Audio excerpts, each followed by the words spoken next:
Hai, Assalamualaikum, aku Delvi. Di video kali ini, aku mau rekomendasiin hotel murah untuk 4 orang yang harganya cuma 200 ribuan aja, gengs. Dan udah ada kolam berenangnya loh. Wah, penasaran kan kayak gimana? Tontonin videonya sampai habis ya. Dan jangan lupa juga untuk selalu support aku dengan cara subscribe, like, komen, dan share video ini ke semua media sosial yang kalian punya. And now let's move on to the review.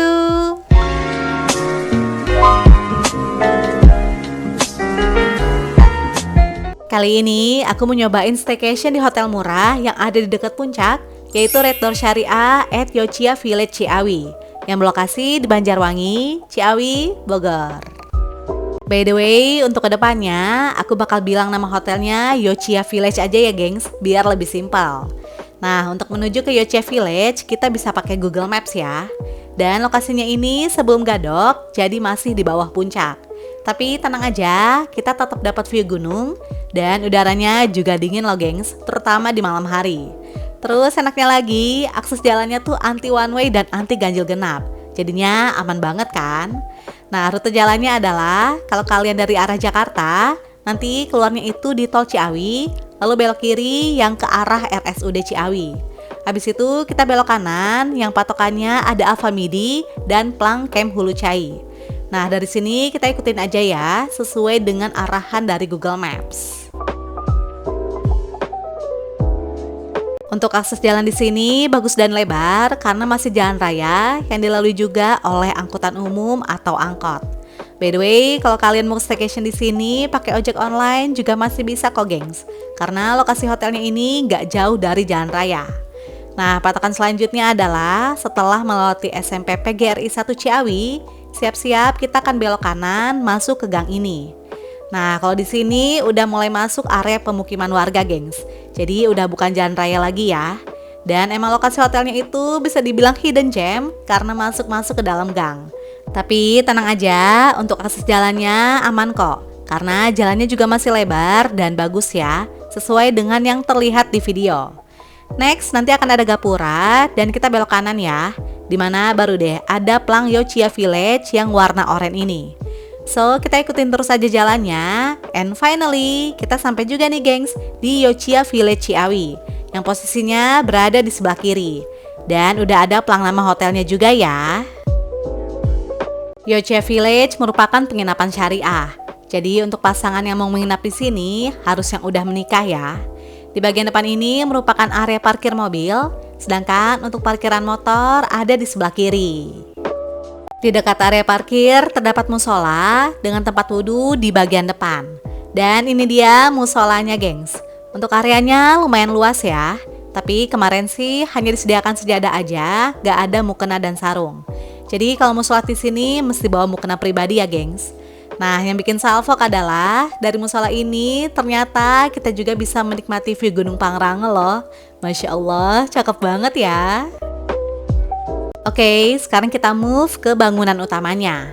Jadi selain penginapan, Yochia Village ini juga menyediakan cafe yang dibuka untuk umum, gengs. So, kalau kita cuma mau nongkrong aja tanpa menginap, bisa banget ya. Area kafenya sih nggak terlalu luas, dan di sini juga bisa difungsikan sebagai area lobby pada saat tamu check-in sambil menunggu kamarnya ready. Nah, cafe ini tuh buka dari jam 11 sampai jam setengah 10 malam ya. Terus dari sini juga kita bisa menikmati pemandangan gunung dan pepohonan hijau yang suasananya tuh adem dan asri banget deh. Dan spot terbaik di cafe ini ada di deck area outdoor ya, dimana kita bisa menikmati view Gunung Pangrango lebih jelas lagi. Dan waktu terbaiknya adalah sore atau pagi hari gengs, biar lebih adem. Dan ini dia menu kafenya. By the way, sambil nunggu kamarnya ready, aku bakal ajak kalian keliling area Yochia Village. Di area bawah terdapat spot duduk yang lebih private, dan dari sini juga terlihat view gunung ya gengs. Terus lanjut, aku juga mau tunjukin pool area yang berada di paling bawah. Jadi walaupun penginapannya murah, tapi tetap ada kolam berenangnya loh. Asik banget kan? Cocok deh kalau kalian mau liburan versi budget hotel bareng keluarga tapi tetap bisa berenang. Namun sebelum ke pool area, di sini juga terdapat deck yang merupakan spot nongkrong dengan view langsung mengarah ke kolam berenang. Disediakan beberapa buah bangku tinggi atau kursi bar dengan konsep segaris. Jadi makin bawah tuh areanya makin berasa private ya. Nah, sekarang baru deh kita turun ke bawah menuju ke pool area. Tapi sayang banget sepertinya maintenance-nya kurang terawat ya. Karena kalau aku lihat sih agak berantakan gitu gengs area di paling bawah ini. Nah, di bagian tengah terdapat take area lagi. Dan ini merupakan spot untuk lompat ke kolam berenang bawah.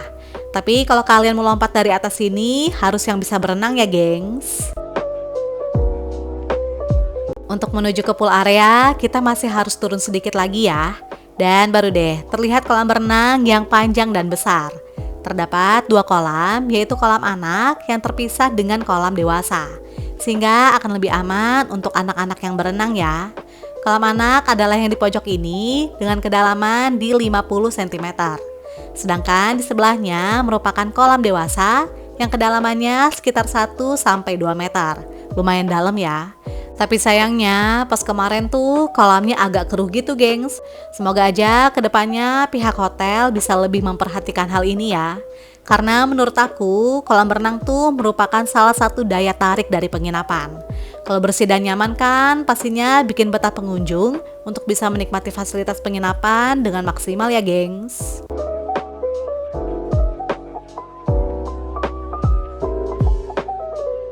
Oke deh, kamarnya udah ready. Jadi sekarang kita cek kamarnya yuk.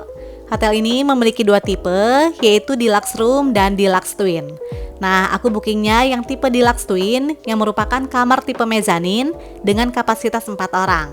Nah, ini dia kamar aku gengs, yang posisinya di tengah yaitu M02. Dan langsung aja yuk kita mulai room tour. Kamar ini memiliki kapasitas untuk 4 orang yang ternyata areanya cukup luas ya.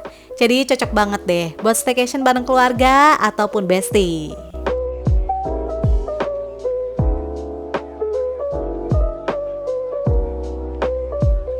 Di area depan dekat pintu masuk terdapat cermin full body. Cocok banget deh buat OOTD-an. Lalu di sebelahnya disediakan lemari lengkap dengan hanger dan ada smart TV juga ya, dimana kita bisa nonton YouTube. Cuma sayangnya wifi-nya kemarin tuh agak kurang kenceng gengs, jadi suka mati muncul gitu loh kalau di HP. Sedangkan untuk di TV sih so far aman-aman aja ya. Kamar ini konsepnya adalah mezanin dan terdapat 2 buah double bed. Jadi ada 2 kasur di atas dan di bawah. Untuk kasur di bawah ini ukurannya adalah queen bed. Dan enaknya lagi, semua kamarnya tuh udah dilengkapi dengan AC gengs. Karena kalau siang hari udara di sini emang biasa aja ya, belum terlalu dingin. Tapi pas sore ke malam harinya baru deh mulai berasa dinginnya. Makanya untung ada AC, jadinya aman deh. Disediakan 2 buah handuk dan amenities yang cukup lengkap, yaitu ada kettle listrik, 2 air mineral, 2 gelas, dan 2 dental kit. Namun untuk teh, gula, dan kopi nggak disediain ya. By the way, kita juga bisa room service dengan memesan makanan ke kamar. Dan ini dia menunya.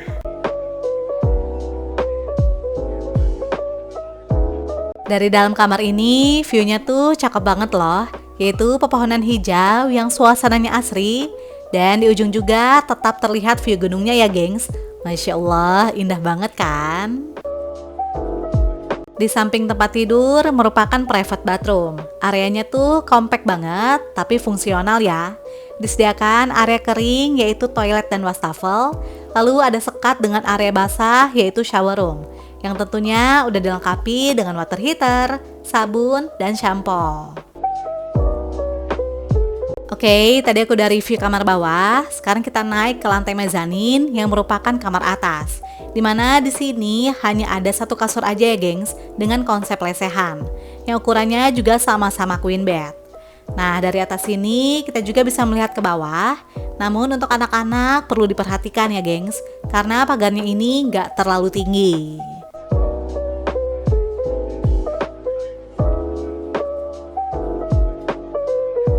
By the way, aku mau kasih tahu juga minusnya di kamar ini tuh nggak kedap suara ya gengs. Kalian bisa dengerin sendiri deh di video ini.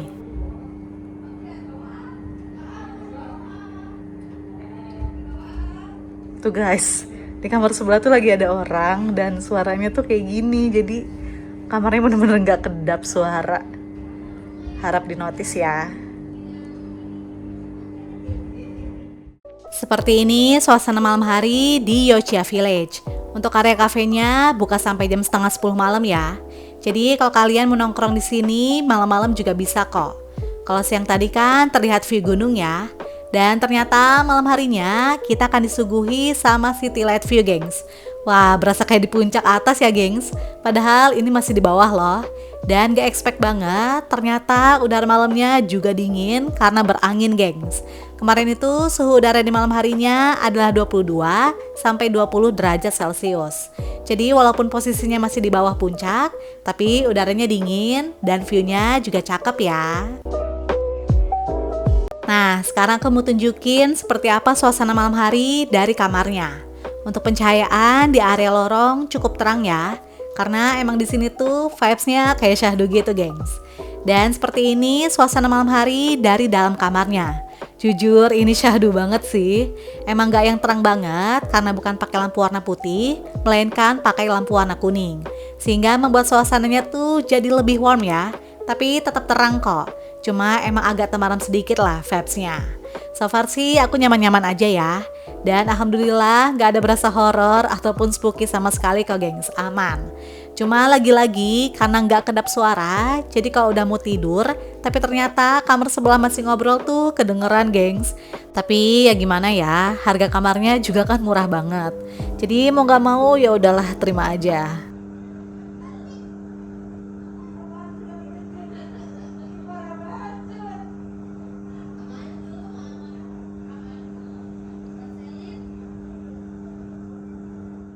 Oh iya, kalau kalian bosen di penginapan, pengen keluar sekalian cari makan malam, bisa banget, gengs.